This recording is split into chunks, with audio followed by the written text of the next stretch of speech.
All right, welcome to Nothing But Anarchy. I'm back on my feet, and I'm so glad. Morgan just made fun of me before we started the show because I was so pathetic last week on Thursday when I was here. Morgan sent me a clip of myself being sick last week, and I was so sick and delirious. It was supposed to go on my stories, and I put it out as a reel with no Anarchy branding on it because I was just so sick and disgusto. I felt while I was out last week, I could feel fuck niggas celebrating everywhere because I was down and I'm back and the live show is Thursday and I'm so excited. Subside, fuck niggas. All right, I'm back. Okay, I'm at 98%. I was still coughing up phlegm last night. All right. This is what you listen to the show for. Okay, I'm trying to find... Oh, I know where it is. Let's come on. You guys know what we're here to talk about today. Right? Morgan, you knew. I do. How did you know, Morgan? Because anytime someone says anything against the thing that they're at, I feel like you appreciate it. Or you're interested. Not necessarily appreciate, but you're intrigued. Let me describe what I saw. That's well said, Morgan. I am indeed intrigued. Oh, before I do that, a note. Okay. Josh, I don't know if I told you this, but Direct Deposit was nominated for... Yeah, I just found out. How'd you see that? No, Morgan told me when she came through, yeah. What was it nominated for? Best Finance Podcast? Oh, I don't know. I didn't know exactly what the nomination was for. Something like that. But I was hyped. Direct Deposit, I'm hyped too. Direct Deposit, which came out in October of 2022, is now nominated for an iHeart Podcast Award at South by Southwest for best, I believe it's like best personal finance podcast or something like that. It's the best business and finance best podcast. business and finance podcast. It's the one they list right under the best podcast nominees. All the big best podcast nominees were like shows like Smart List and shit like that. They have giant budgets behind them. And we're going to talk about budgets. We're going to get to that in a second. But I am happy. I am seeing something happen in front of me. And what's happening is I am seeing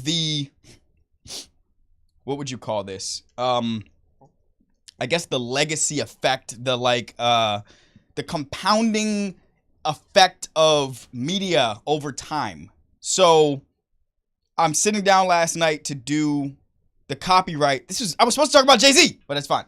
I was sitting down last night to do like a review of the copy edits on my book. It's like you go through, the whole book is done. It's like 230 pages. You go through and you're literally just like, they're showing you every place where they deleted a space or added an apostrophe or changed the number 13th to the word 13th.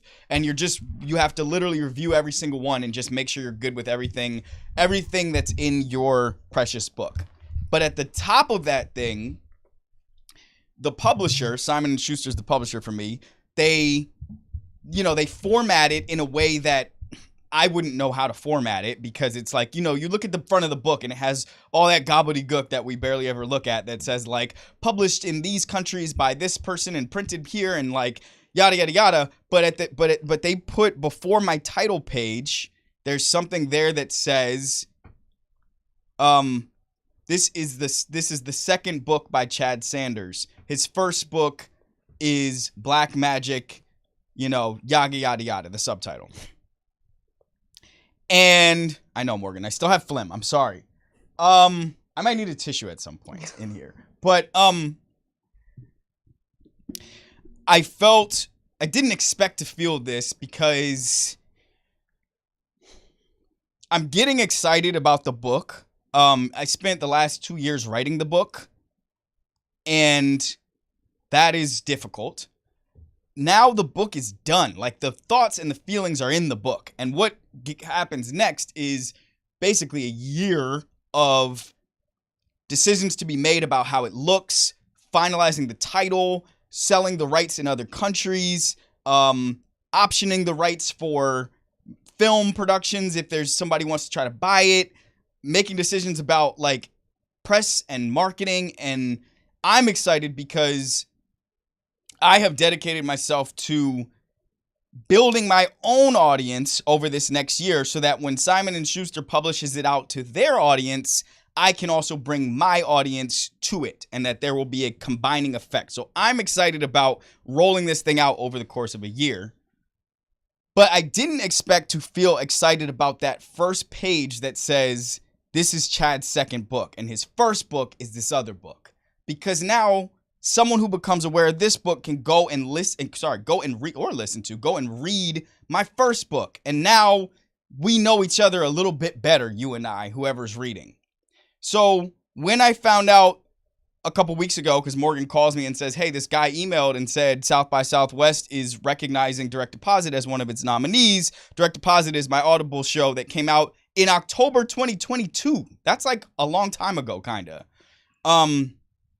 My first response to Morgan was like, are you sure it's real? Yeah, you're like, did you verify? Yeah, I was like, is this spam? Like, is this, because it doesn't, in my head, I'm like, that's curious for your thing to get recognized over a year after it came out. But I'm remembering Chanel hit me up recently, right? They say, hey, Chanel, it's Chanel. Like, not Chanel, like my friend from college, like Chanel that makes beauty stuff, right? Or bags. Yeah. Oh, they don't make or beauty products? I mean, I guess they do. I guess too. whatever. They make everything. Chanel, we know, okay. we love you guys. Whatever. No, we don't. We don't know you, but it's fine. We're gonna get to know you. But here's what I'm saying. The point is, we have such a. They hit me up to come speak, and I think all these things are happening. There's an environmental effect here. We're building an environment of like. I just did my first coaching session with somebody who listens to this show. Like, I just did a creative coaching session with somebody last week who listens to this show, who listened to Yearbook, who went back and like, it's happening. It's happening. And now what I realize is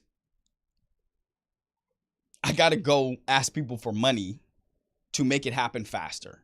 Like my piggy bank, I can keep making it happen like slowly in $40, $50 a day over the next however many years, but like it could happen faster. And so I'm going to start asking people for like big chunks of money to pour gasoline on the flame right now, because I see it. Now I feel comfortable asking, because for the last 7 years, I've just been trying to figure out like, how does media make money? And I never really totally knew. All I knew was I write my little script and I go put it in this box and then HBO gives me money, you know? But I didn't know how they went and monetized my creativity and the next person's and the next person's. But I get it now. So I'm excited. I'm also excited because I'm back on my feet. I was sick last week. It was fucking depressing. It sucks to be sick so bad, especially if you work for yourself. Like, it just sucks. You're just laying around watching texts come in from Morgan and other people and not being able to apply your full brain to how to respond to those texts and hoping that the people around you will support you and keep things moving forward. And they do, but you feel pathetic because you're not giving it back to them. You're just laying around because you're so sick, unless Penny makes you walk her for an hour every single day. All right. Who cares? Live show is Thursday in DC. How many tickets are left, Morgan? 7. Are you sure it's 7 still? Oh, because I need to, as soon as I walk out of here, I'm going to go put a big number of the number of tickets that remain on my Instagram. But if you're listening live. 6. 6! Look at that. That's amazing. Q sent me. Quincy's so funny because. What? Why are you laughing? Nothing. You're being great. You're being really funny today. Quincy's. Why are you laughing? No, nothing. You're doing great. Keep Quincy's going. funny because he's like this big, tough football guy. He's like, rah, rah, rah, I've been in 50 fights in my life. And he's got a beard, and sometimes he's drinking something, and it trickles into his beard, and he looks like, and he's so like, he's such a football coach ass, head ass, right? But he will occasionally, he's also like a big teddy bear. He will occasionally say something.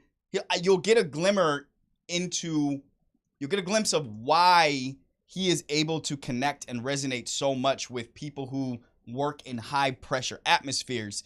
I put a story up yesterday and I'm in the gym, you know what I mean? I kept trying to get back in the gym while I was sick, because when you're sick, that's the other thing you realize is like, oh, your muscles are going away and you can't eat enough calories and you can't like, you're fading, like you're famished. It's not real. It's in your head, but it's in your head because of drugs. That's why. That's really what it is. It's not the sickness as much as it's the drugs to get through the night. But I post this story of myself. I'm so excited because there's like, at the time there were 9 tickets left. I'm like, there's 9 tickets left. You know, when you start an endeavor like this, you're excited, but you're scared. Like, you're scared that you put the tickets on sale and people don't buy them. Like, you're scared that the internet has tricked you into thinking people like you when they really don't, okay? Do y'all feel what I'm saying? Nah, I totally feel you. It's scary. Yeah. But then people buy the tickets, and now you're like, instead of thinking about, oh God, am I about to walk in? Am I about to have to go do that thing where like, you hear the stories of like Machine Gun Kelly when he was first starting, he'd be like jumping on tables in a room with 5 people in it, like doing his performances. You're like, am I gonna have to go do that? Like amp myself up to go perform to an empty room? But now I'm like, I can actually see the faces of the people in the room and the vibes. Tia's coming with us. I told my friends last night Tia was coming, Tia the DJ, and they're like, oh, you guys are like really bringing anarchy to DC. And I'm like, yes, that's the thing. Like, that's it. We're going to bring our little traveling circus to your town. Like, that's the thing. And anyway, so Quincy, I get a DM from Quincy after I post this story that says, hey, there's 9 tickets left, whatever. And he says something like, man, it must have been really scary to do the show not knowing if you could sell these tickets. I'm really proud of you. That's Aww. it, right? Yeah. And I don't think you guys, I think sometimes people underappreciate how much you just want to hear other people that you actually care about, like, acknowledge you. You know what I mean? People that you actually admire, people you actually respect. Because I just said this to my friend Chris Spencer, who's been on this show. I called him one Sunday just out of nowhere. I was just on a walk. I was actually just so happy to have my feelings back in my body that I was just like calling niggas all the time, all day, every day for the last few days. Because I'm just like, oh, my voice works again. And I call Chris and I'm like, yo, Chris, I don't want anything. I just realized I look at your videos on Instagram every day and it makes me feel like I know how you're doing, but of course I don't. Like, because we're not connecting. We're not talking. You're talking to the internet. Like, you don't even know if I'm there. And so we just talk for like 15 minutes, whatever. But that shit's really important. All right, who cares? I care. Okay, here's what I really care about, though. Should we do music? Yes, let me just, because I need to ramp up for this, because this is important. This is what our reel is going to come from. Actually, before music, you didn't start it yet, right? No, not yet. You're always faking me out, though. Yeah, Josh is so always faking me out. Josh, you're ready for my pump fake. Thank you. Josh keeps his feet planted on the pump fake. All right, really quickly, in 30 seconds or fewer, did everybody see Jay-Z's speech? I didn't see it. Yes. I've heard parts of it, but I haven't seen it, though. Okay. Well, what did you think about it? Do you want me to say my thoughts? Okay. Wait. What just happened, Morgan? sorry. What just happened? As opposed to... no, sorry. I haven't figured out how I feel. Well, one, I didn't like that he called his wife young lady. That really was weird. threw me for a loop. Yeah. And two, I haven't decided how I feel about like saying people don't deserve to be there. Just because like I get that that's how you feel, totally, but like everyone's just doing their hustle, like trying to get to their goal. Like, so even if you don't like their stuff, like, or you think someone else's stuff is better, it feels kind of fucked. Like, yeah. So but I haven't decided if that was like, if I think that's like a totally okay thing to say, or if it was like actually nah. Now I'm just interested, Morgan. When you say you don't know how you feel, you haven't decided. Like, what will help you decide how you feel? Like, just so genuinely, like, thinking about it. Processing it. Yeah, like, processing. Gotcha. Because, like, sometimes my knee-jerk reactions, like, I'm a word vomiter, so, like, sometimes my knee-jerk reactions aren't actually how I feel. I have to, like, think it through. Okay. Charlotte? I think I'm just tired of people always talking about Beyonce not getting an album of the year. And, like, I get where the sentiment comes from, but I'm also, like, I can't imagine being the person. Like, she knows she hasn't got an album of the year. And then, like, every time someone gets an award for them to bring it up and remind her, I just feel like it doesn't feel nice. Mm-hmm. So, I mean, I get that he's trying to, like, support his wife, but I think, she knows. All right. Josh, you said you saw pieces of it. I've read parts of it and pieces of it. I've got like a couple of different things that maybe are competing, but number one, like I just feel like it made me happy in the sense where I'm just like, oh, there's a billionaire not afraid to just talk his shit on stage. Like I like that because billionaires, for whatever reason, are always like, you talked about it in direct deposits. Just like, at what point do you have FU money where you just like are able to finally say the things that you want to say? On the other hand, I just kind of feel like him even being at the Grammys is, at this point, it's just like kind of, I mean, if they invited him, they knew if he knew he was going to get the award already, which I'm sure he did. Super Bowl's coming. Yeah, Super Bowl's coming. But aside from that, I'm just like, it's kind of beneath Hove. Like, it's just kind of how I feel about it. Like, I just don't feel like it was worth it for him to address that. But I feel like he's totally right. Like, it's crazy that she never won Album of the Year? Yeah, like, that's nuts. Yeah. Like, that's crazy. But those are my thoughts on it. Okay. All right. Music, and then I will give my own point of view. Thanks y'all for sharing y'all's music, and then I'll come back. All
All right.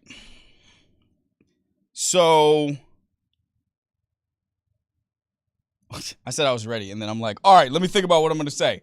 No, I'm just going to say what I have to say because you still don't know how I feel about this, No. right? Okay. I need to perform it a little bit because we got to cut a reel out of this because this is going to be good. This is going to be good promo. All right, but this is how I really feel. So this is how I watch the Grammys. By not watching the Grammys, getting a text from my mom that says, none of this needs to go in the reel. This is context for the actual listeners. Mm-hmm. Like getting a text from my mom that says, hey, are y'all watching the Grammys? To me and my sister. This is pretty much every single year. Grammys, Oscars, whatever.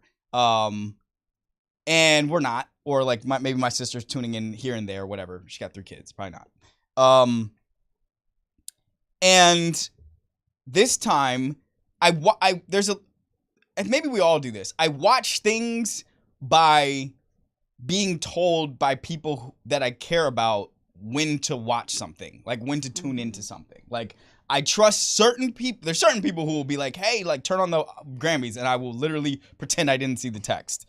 But if my mom does it, like I'm gonna like, it's my mom. You know what I mean? Like I'm never gonna egg my mom like that. So I turn it on for like 2 seconds. I can't watch, guys. Like, it hurts my eyeballs to watch an award show. I hate it. Morgan, I'm not going to do it. I know you're like, don't do another segment on hating award shows. Even though I'm about to go to an award show for podcasts, like, I like that when I'm being recognized. Obviously, you know what I mean? Like, last time, it was really cool. I did, like, a really cool thing on the red carpet. I said something really interesting, I thought. Like, it did good on socials. Like, whole thing. Got an outfit. It was awesome. But I really don't want to watch them. They hurt my eyes because I hate when people are being fake. I hate it. It makes me uncomfortable. It makes me sad. It hurts me. Like, I see people who I have looked up to before being fake, being small, hiding behind fakeness, hiding behind a veneer. And I wrote about this in the book that I have coming out, but like I'm going to just say it again here. Let me start by making the point cuz I don't want to do gobbledygook because what I saw when Jay-Z took that microphone by a master orator, someone who when he's talking to me through his music, a peon, a plebe, he speaks extremely clearly and condescendingly. I saw him get up there and be scared and speak gobbledygook. He said he was nervous. Now, he said it out his own mouth, so I'm not projecting nervousness on him, but I saw someone who I know to be powerful when he feels himself to be powerful, to be clear when he feels himself to be powerful. I saw that person not be powerful. I saw that person stumble over his words, and I saw that person choke on the main message, which is that this shit is fucking racist. I saw that. I saw that with my fucking eyes, and that's why I cannot watch the Grammys. That's why I can't watch the Oscars. That's why I look away when they show Jay-Z in the owner's suite at a football game, because I hate seeing my heroes be small. I saw him be small. I saw him not say the thing. I'm not even going to read all this gobbledygook because it's fucking gobbledygook. I'm spitting. There's nothing meaningful in here. This is what he had to say, okay? I'm not going to read it because it's gobbledygook. Like, I listened to it. And Josh, I even feel what you're saying. I like that he got up there and wanted to say the thing. Well, I just read it. I didn't hear it. Exactly. I just read it. I didn't actually watch it. Him, I didn't watch okay? it. He got up there and he did not say the thing. He said, oh, he talked around it. He says, it's subjective because, it's music and it's opinion based, but some things, I don't want to embarrass this young lady, but she has more Grammys than everyone and never won album of the year. So even by your own metrics, that doesn't work. Think about the most Grammys, never won album of the year. That doesn't work. Some of you going home tonight and I feel like you've been robbed. Some of you may get robbed. Ha ha ha. Some of you don't, some of you don't belong in their he talks around it and around it and around it. He makes it a Beyonce issue.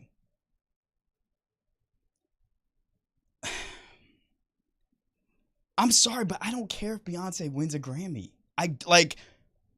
Because if it's about Beyonce, she don't need it. But if it's about the thing, then I care. If it's about this is fucking racist. This is white supremacy. If Taylor Swift wins album of the year every time she puts out an album and Beyonce goes home empty-handed, that is telling you this shit is for white people. Was that clear what I just said? Yes. Wait, you just said? What I just said. Was that clear? Yeah. Why can't Jay-Z say that? I'm not being facetious and I'm not being bombastic to make a point. I'm being dead ass. Now, of course, I know the reason why he can't. Because he's in a room full of people whose opinions matter to him.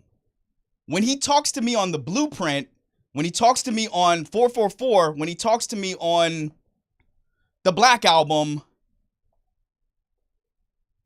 he doesn't care what I think about him. But in that room, he's in a room full of people whose opinions matter to him. He's doing this, and it hurts, it singes my fucking eyeballs because he's doing the same dance that I remember doing at Google. He's doing the same thing that I know I'm going to see when I go to Chanel and I go start talking my shit. Somebody in the room's going to be squirming because they're like, eesh, not too honest. Not too honest. Don't say the thing here. My manager's here. I met Jay-Z. I've said this before. I met Jay-Z after Jay-Z and Beyonce's concert at whatever the big-ass stadium is in MetLife, I want to say. I go to a party at Dumbo House afterward. Small party. Jay-Z, Beyonce, Khaled, Questlove. I forgot who else was there. Oh, no, I don't. Zoe Kravitz. And her mama. Dead ass. Okay? Me. And me, not as this. Not as I'm speaking now. Me, 6 years ago. Very broke.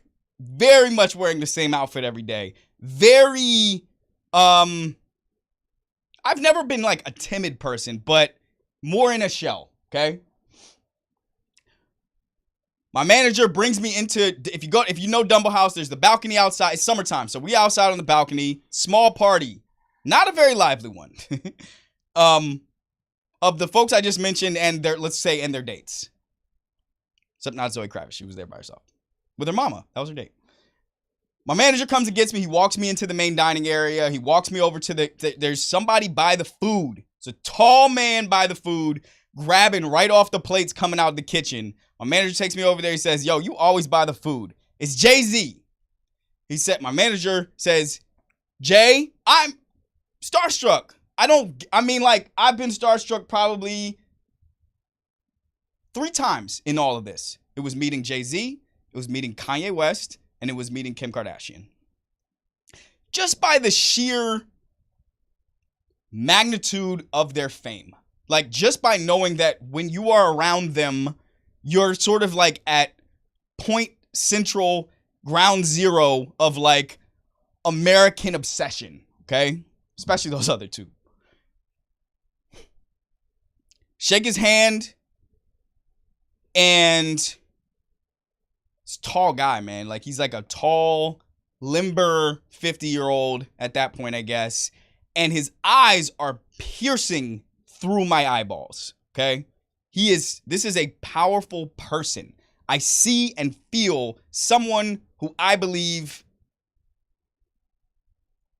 has 1,000 watts inside them. Is that a lot? I don't even know. 10,000, 50,000, whatever.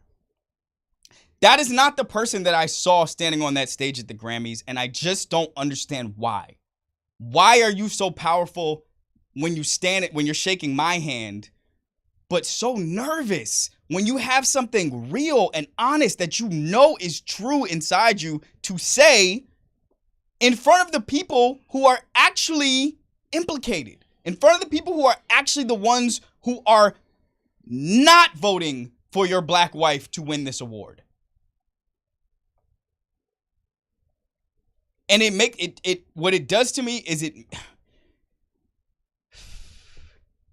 can make you feel like you're staring into the abyss when you just are like, damn, there actually are no heroes. Like, there is nobody to look up to. And I'm not saying Jay-Z was the one anyway, but like, if Jay-Z can't stand on his two, like, where are we at? What the fuck happened to George Bush doesn't care about black people? Like, that's clear. What is all this gobbledygook? Like, what is all this gobbledygook? I'm so lost. I'm yelling. Damn it! Put that in the reel. And I'm yelling because I know exactly where it's gone. The Grammys for Jay-Z is rollout to the Super Bowl.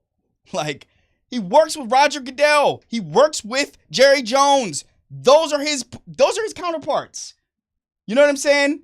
I say whatever I want because these are the people I hang out with. Like, you know what I'm saying? Like, when I go say what I gotta say in DC, like, I'm gonna be looking at a room full of people who are never gonna be like, well, I don't think the Grammys are actually racist. Jay's gonna go sit next to Jerry Jones. He's gonna go sit next. He's probably gonna be within arm's length of Taylor Swift at the Grammys. Okay, like when I say, and I said it so well. When I say on that red carpet, all of this shit and all of these people are compromised. This is what I'm talking about. What he stood up there and did was a compromise. It was a negotiation. He didn't stand and say the thing. He didn't just say the thing, and he's so good when he wants to and he feels clear and he feels safe. He's so good at saying the thing, but he was shook. I don't like seeing Jay-Z shook. I don't like it.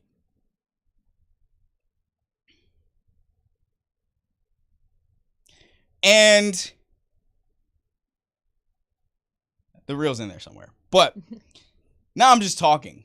I'm sad because the guy who was really the guy who really knew how to do this is totally lost now. Kanye West. He's completely in outer space right now.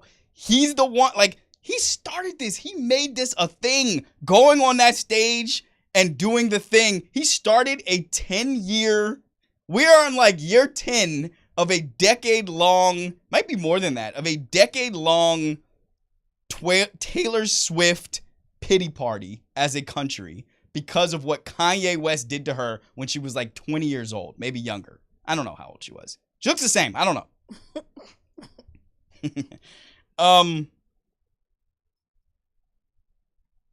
So who's left? I mean, like, I literally was going in my head today. I was like, I was trying to think of who's the artist that actually would have stood on that stage and said the thing. Okay?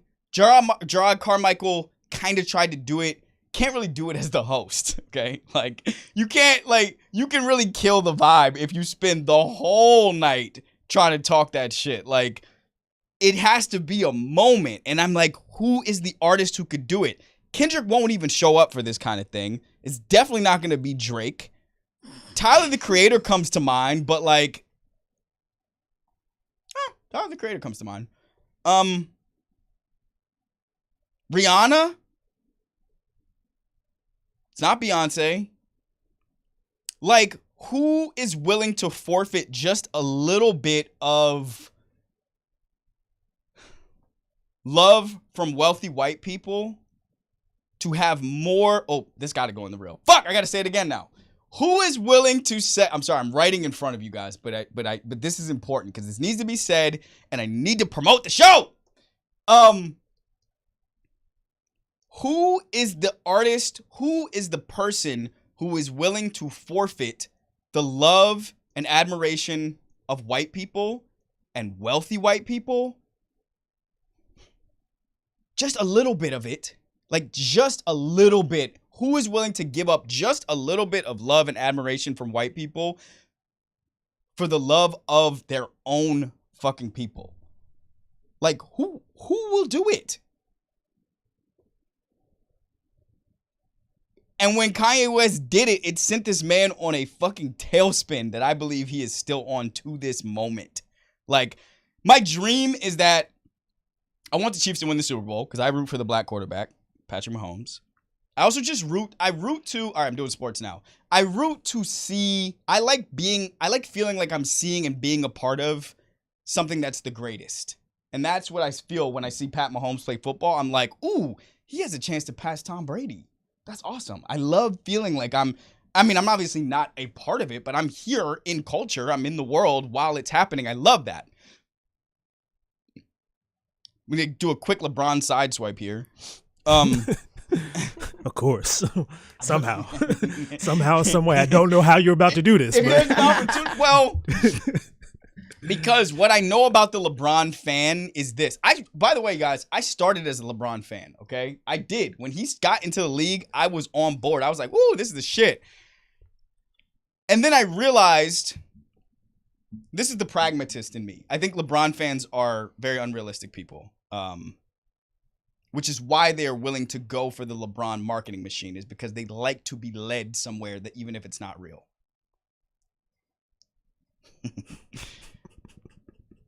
I thought LeBron was on his way to being the GOAT. And when it became apparent that that's not going to happen, he's not the one, I was like, oh, I'll take an off-ramp here. Like, I'm good. It's cool. Like, it's still cool, but it's like, it's not the best.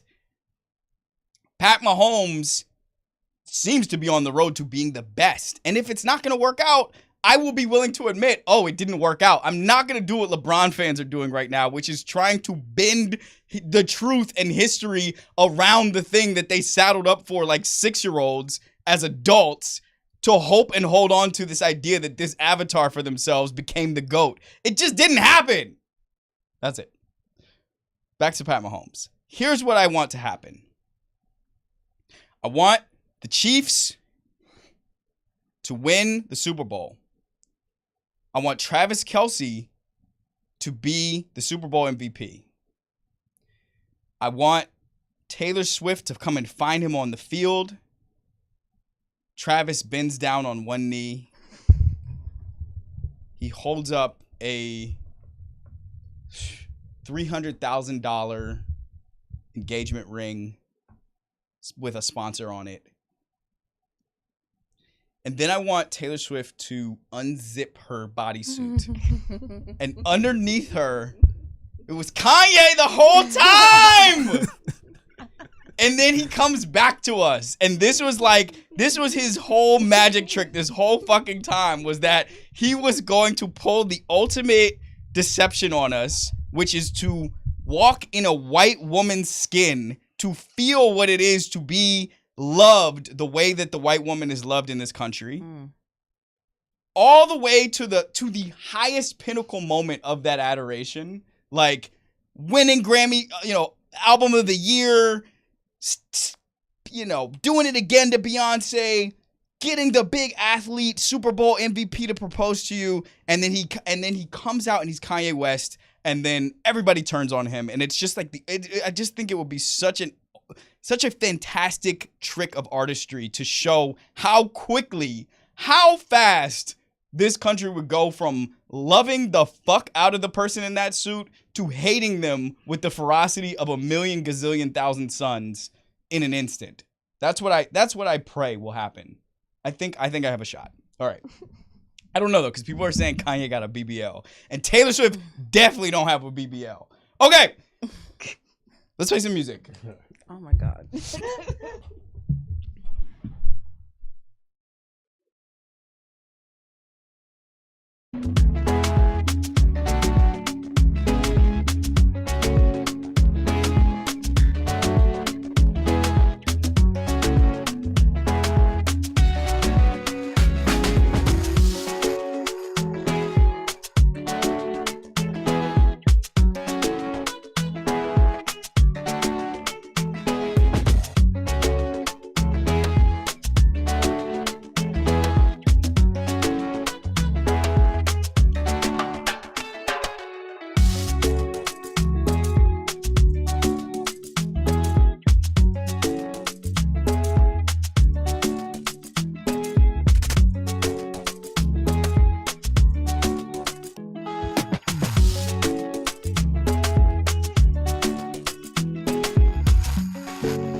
Okay, now you guys want to see me be scared? I'm just gonna read a headline. It's on my docket. You know which one I'm gonna read? Maybe, yeah. You're Oh scared. no! Oh, Wait. you're scared. You're scared. I'm just gonna read a headline. There's one headline on this docket. Okay, I'm yeah. literally just gonna read You the sent headline. this to me, I will though. not. I know I Okay. did. I will not. I don't. You know what? I have. That's it. I'm just going to read the headline. It says, "Are you scared, Morgan?" No, read the headline. It says New York Governor Kathy Hochul. Shout out. Just got to know a New York governor. Hochul, by the way. Oh, thank you. Shout out Kathy Hochul. Says $183 million of compensation will be paid to Holocaust victims and their heirs. Hate has no home in New York. Must be nice. All right, moving on. Right.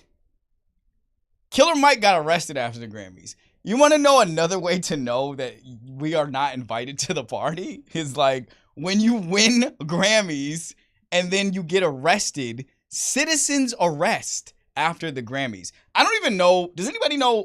Oh, I do know. Oh, okay. It says you put it here. He was overzealous with security. Well, yeah, he like apparently he like bumped into like he shoved someone or something. Got it. Okay. So they said I've heard people talk about this. He said he was overzealous with security. This guy just won 3 Grammys awards and walked out arrested by a fucking citizen's arrest. Okay. And it's like between this and Will Smith winning his award and then being banned from the show for the next decade. It's just like, Will Smith did something else. he did. He assaulted somebody. I know. He smacked somebody. I was sitting there. I was like, hold up. What? Okay. I'm not trying to reinvent history, but it's like, this is what I mean, y'all. Like, okay. It's just like, sometimes it's just a party you're not invited to. Like,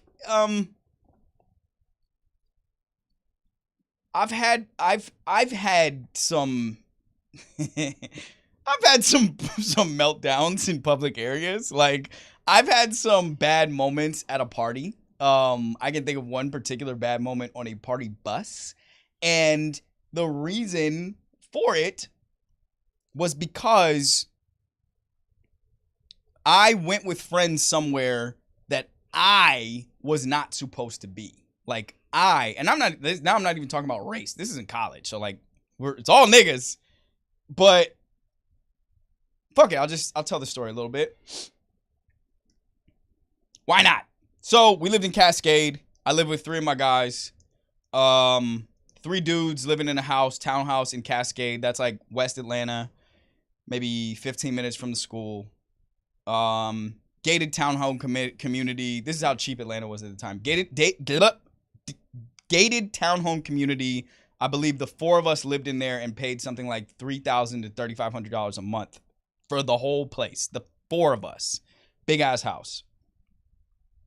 Now, at that time, here's a quick plug because this is my first guest on my new Substack Love project that's coming out on Valentine's Day. Link is in my bio. At that time, me and that particular ex-girlfriend were in a point of static in our on-again, off-again relationship. And I think that was probably the worst. This was our senior year of college. I think that was probably the worst of us trying to hurt each other. Like, not physically, emotionally. Like, trying to like kind of throw our weight around and make shows of ourselves dating other people and just be hurtful. It was a mess. And one day I'm in my house with my guys and a party bus, literally, that none of us knew was coming, pulls up in front of imagine you're just sitting in your house in a gated community. Party bus pulls up in front of this house. And on said party bus there are 30 women from our college and 3 or 4 guys on the party bus. They're dancing, they're twerking, they're drunk, like everybody's having a blast. And one of my boys, I guess he like went out to put the trash out, and the party bus pulls up, and he runs back in the house, and he's like, dog, put clothes on, blah, blah, blah, just come outside. So we all like rush our clothes on. We come outside. We're about to get on this party bus because, of course, we're going to get on the party bus. And as we're getting on the party bus, I realize what the party bus is. It is my ex-girlfriend and her 30 line sisters they're having a party bus night. So as I'm getting on the bus, it occurs to me, this is a bad bus to get on, even though it looks like an amazing bus to get on. You know what I mean? It's like, just imagine whatever your favorite, I'm trying to like, if you really love chocolate chip cookies, imagine a bus of chocolate chip cookies pulls up in front of your house. You're like, oh, I got to get on this. But my ex is on the bus with the chocolate chip cookies. Get on the bus, and this dude, who I was cool with, but like, sits down next to me. Ex-girlfriend comes over, plops down right on top of him, and starts giving a lap dance right next to me.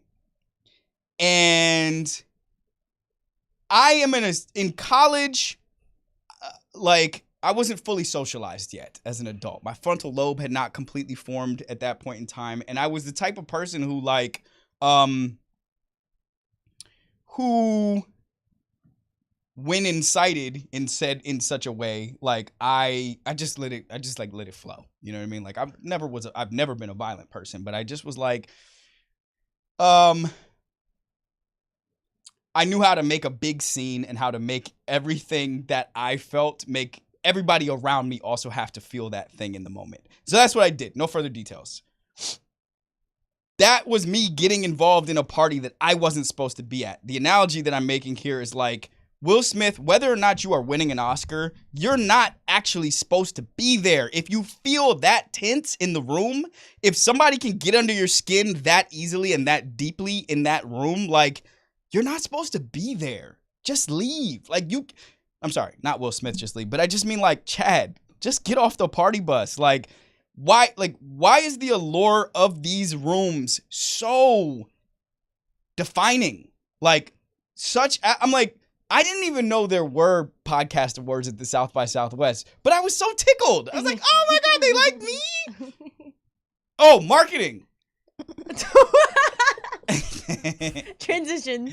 No, it is a transition because, okay, so the list of nominees for that award, for all those awards, the iHeart Podcast Awards, came out yesterday, and I was looking at that list, and I noticed something. It's like, How I Built This with Guy Raz, blah, blah, blah with so-and-so, blah, blah, blah, and then it says just direct deposit. And I'm like, Morgan, please hold me honest on this. From now on, starting this moment, everything is with Chad Sanders. Everything. Yeah. Because that's marketing. Like, they needed to see my name. Because, like, I might not win. You know what I mean? I might not get to go up there and say something crazy. So, like, they need to see my name. And everything. Like, everything. I'm pledging it at this moment. Everything going forward. My love project will be with Chad Sanders. Okay? All right, that was the segue. That made sense, right? Yes, that did. I see. All right. Anyway, Klay Thompson. Yeah.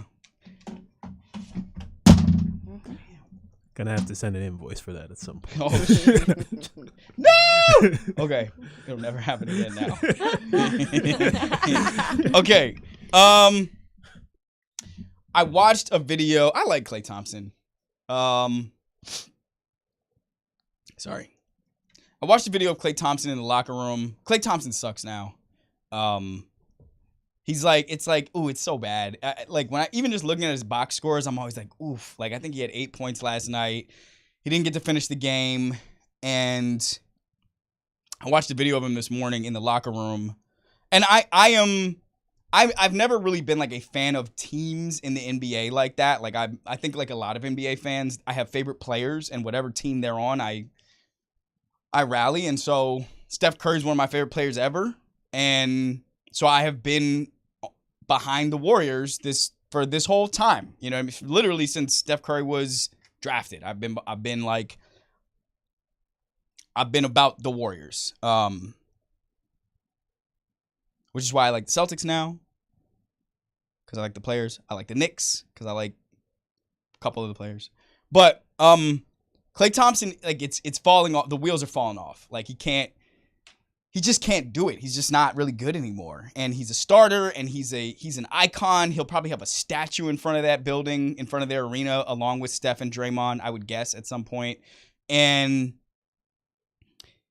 after the games, you know, the reporters go to him, man, like, I can't even, I'm not even assigning a morality to this. It's just true. The whole world loves it when you don't get down. Like, people love to see someone on a fall. People's eyeballs stick to watching someone who is falling. I literally just watched the movie Anatomy of a Fall. Like, and the whole movie is about how this family unwound. And ultimately, spoiler alert! Have you guys seen the movie? Mm-mm. Do you plan to? No. Okay. Well, if you do, cover your ears. Goes for you as well, listener. The movie is about a dad. It's nominated for Best Picture. It's the only nominee I have seen, I realized. It is about a family of 3.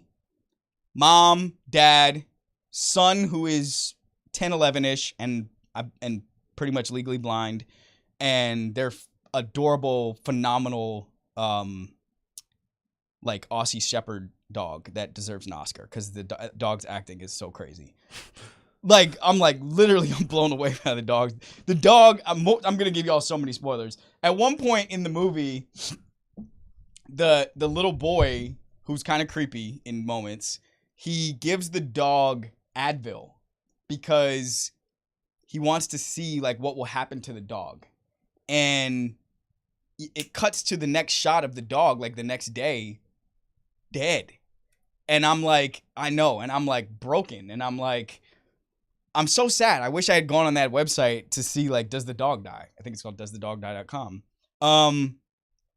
And the babysitter resuscitates the dog and brings it back to life. But the dog acts through being dead to being back to life. And I'm just like, wow, that's amazing. Like, it crushes it. Its tongue is hanging out and its like eyes are bugged out. And then she resuscitates it. And then the dog is like, oh. He's like, oh my God, I'm back. Did I miss anything? It's crazy. It's such good acting by the dog. But the movie, oh man, I have like 4 minutes left. I don't care about any of this other shit. Okay, yeah. Oh, there's barely anything else here. So the movie is about, I haven't even said what the movie's about. The dad of the family, he falls from the roof of the house. They're in the French Alps. There's no other houses around. Like, they live like way out. It's a beautiful setting, but it's just like, it's so isolated. He falls from the roof of the house, cracks his head, dies. Ooh.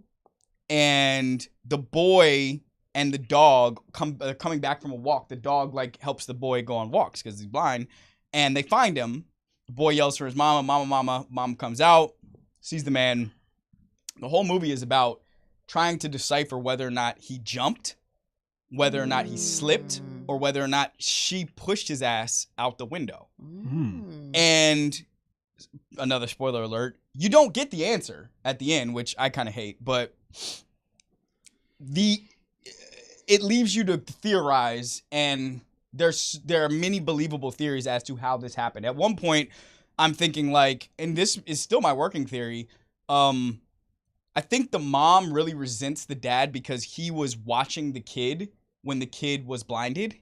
And I think the kid also kind of resents the dad for that. And I think the kid and the mom know what happened to the dad. It goes through court. There's publicity around it. The mom and the dad are both writers, but he's like a self-sabotaging, can't actually like put his foot out the door writer. And she's a very successful writer. So there's conflict about childcare and how he has to kind of like take care of the kid all the time because she's successful and working on her career. It's a good movie. It's long as fuck. It's 2.5 hours. Could have been an hour shorter.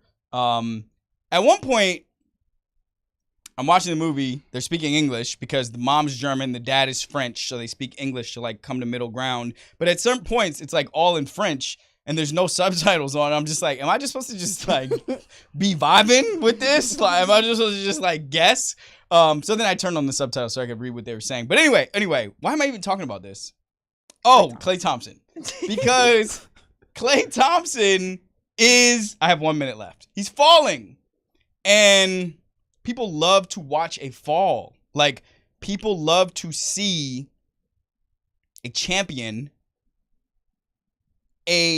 someone who used to black out and get 60 points on 11 dribbles. They love to see that person defeated. And you can see it all over Klay's body that he is defeated right now. He's like, I got to imagine it's so painful to just watch yourself not be able to do what you could do as a one out of one, truly. Like what Klay can do, Steph is a better shooter, Steph is a greater player, Steph has handle and vision and all these other things, but like what Klay could do, which is just come off screens and knock down, like can 10 threes without dribbling the ball, that he is one of one at that thing. Nobody else had that. Ray Allen didn't have that. Reggie Miller didn't have that. Like, that's Klay. He can't do it anymore, and he's broken. But I saw him say something that I admired so much. He's my least favorite of the big three Warriors, but he said something that I admired so much when this reporter is just like, camera in his face, microphone, tell me about how much it sucks to be you. Tell me about how much it sucks to be you. He just kept saying it, and you see often in these moments, you see a lot of aging superstars in the NBA, their response a lot of times is defiance. A lot of times their response is, I still believe in myself. I still know I can do yada, yada, yada. I still blah, blah, blah, blah, blah, blah, blah, blah. And at some point in this video, Klay says, I accept. Like, I accept this. Like, this, he kind of like, he lets his shoulders down. You see it on his face that he's telling the reporter, like, bro, this sucks. Like, and he just says, like, I accept this. This is what it is at this point. And I think that's powerful. I think we spend a lot of time resisting what is so and, like, what is definitively so about ourselves in some ways. And I think once you accept what is so for yourself, you find clarity and conviction and purpose somewhere else. Klay's my age. I'm going through something like that right now. I talk a lot of shit about fuck Hollywood, fuck Hollywood, fuck Hollywood. But I still get a tinge. I still get a twinge or a tinge. I don't know. I still get a pang of jealousy, resentment, sadness when I see, damn, so-and-so got blah, blah, blah. And I'm going through, I think I told Morgan this recently, like, I am finding acceptance in, like, what I'm really supposed to be doing. And I would like to get there quickly so that, like, I can really do that thing with the purpose and the passion that it deserves and requires. That's what I'm trying to do here. So come to our live show. Okay, that's it. Live show is this Thursday, Washington, D.C. 6 tickets remain, right? Yes. 6 tickets. It would be so tempting for me to stop promoting now because we're almost done. But fuck it. I want to go all the way to 0. And I know I'm probably making noise on the mic. Okay, bye. That's it. Goodbye.